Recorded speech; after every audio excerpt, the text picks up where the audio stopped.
The diary found on Don's Field was very interesting to me. It was local history in words, written by someone who lived and worked here during a time of war. There's no name that we can see for the author of the diary, but plenty of names of those he worked with. One in particular will interest Don and Isla Cooper. So the first entry we managed to decipher was from 4th July 1945. Weather held. So we were back on the west stand before first light. Good timber up there, proper Scots pine, straight as anything. MacLeod keeps telling us it's the finest stand he's cut in years, but he says that about every stand, so who knows anymore. The Yanks celebrated something or other today. We could hear them over the ridge at supper time. Not our war, not our victory, but nobody said no to the extra rations that came with it. I wrote a letter home 3rd this week. They'll think I've gone soft. Entry number 2, transcribed, is amazing. It details what these soldiers got up to when they were relaxing. 14th July 1945. Day off. Glorious weather and not a tree to fell. Most of the lads are down at the loch. Fraser's been trying to teach the locals how to fish Canadian style, which mostly involves yelling and scaring the trout. Patterson's got a card game going in the mess hut.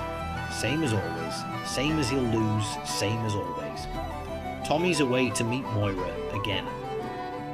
He barely touched his tea before he was off, combing his hair like he's going to church instead of a farm girl's cottage.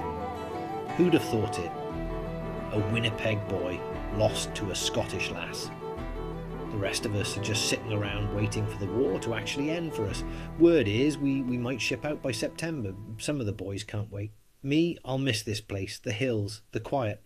Never thought I'd say that about Scotland. Okay, here's an interesting one from 26 July 1945. Orders came through this morning. Camp closes end of August. We're done. The CFC in Kinlaig is finished, just like that. Some of the men took it well, cheered even. Patterson's already counting the days to Halifax. Others went quiet. There's a strangeness to packing up a life you didn't expect to have. Tommy hasn't said a word all day. He's got a look I've seen before on men who've been told to leave something behind. I don't know what he'll do about Moira. I don't think he knows either. I sat back. Fantastic memories so far from the diary. I walked around where I thought the picture of Moira had been taken.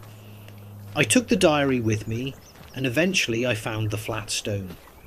I held up the diary at the sketch. I assume Tommy did the sketch, but he is mentioned by the writer, so clearly not the author.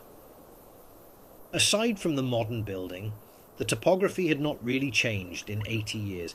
It was special to be here, with the sketch and the photo of Moira.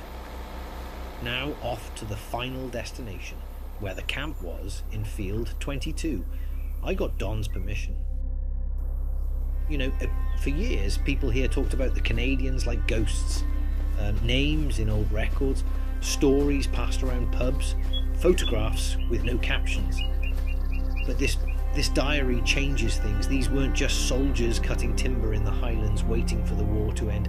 They lived here, worked here, drank in our pubs, walked these same roads, stood on the banks of that river, and reading these final entries, you can feel it. The relief, the exhaustion, the strange sadness of men preparing to leave a place that had become part of them. But history has a funny habit of leaving pieces behind.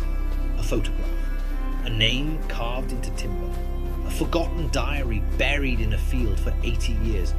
And maybe those men never really left Kinlaig at all. This find is really one of the best examples I've seen of a war diary, because it's all about the war effort. The coordinated mobilisation of a society's industrial, financial and civilian resources to support the troops overseas. David, who was transcribing the diary, was working on 3 or 4 more pages. I wonder what memories we will get from those sessions. Time will tell. I heard a voice behind me. Hey Harry, come on, let me make you a cup of tea. Thanks, Don. I need one.